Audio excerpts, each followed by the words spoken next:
আমাদের এখানে পেঁপু আছে, আলু চপ আছে, বেগুনি আছে, ছোলা আছে, বুরিন্দা আছে, মোটা জিলাপি আছে, চিকেন জিলাপি আছে, ঘুগনি আছে। মানুষের চাপ নাই এরকম, কারণ এবার এই রোজায় সবাই বাসাতে কম বেশ তৈরি করতেছে। দাম কমের জন্য না, সব সময় যে দামে বিক্রি করে প্রতি রোজায় এবার সেই দামই আছে, কিন্তু সবাই এবার বাসায় অফিসে যার যার ইয়াতে তৈরি করে ইয়া করতেছে আর কি। চিকনটা বেশি বলতে আগের বার তো আরো বেশি বেচছে, 250 টাকা কেজি বেচছে, 230 টাকা কেজি।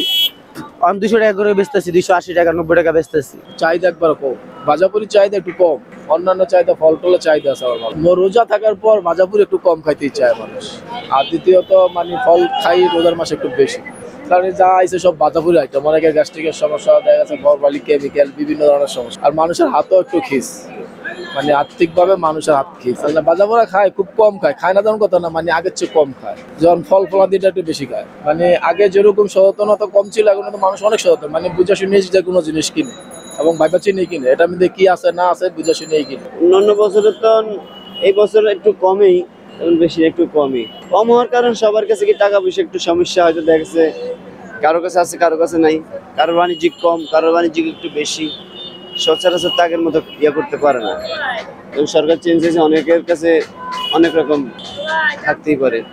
গতবারের মতোই হচ্ছে, কিন্তু মানুষের নাগালের বাইরে তো জিনিসপত্রের দাম বেশি, তাই একটু সেখানে একটু কম হচ্ছে আর কি। আগের দামই, কিন্তু রেট আমরা বাড়াইনি, দাম আগের দামই আছে আর কি। কিন্তু জিনিসপত্রের দাম তো একটু বেশি, এই জন্য মানুষ একটু চাহিদার বাইরে আছে আর কি। এমনি সেমনি দেশের পরিস্থিতি ভালো না, এই কারণে হয়তো মানুষ একটু হিমশিম খাচ্ছে।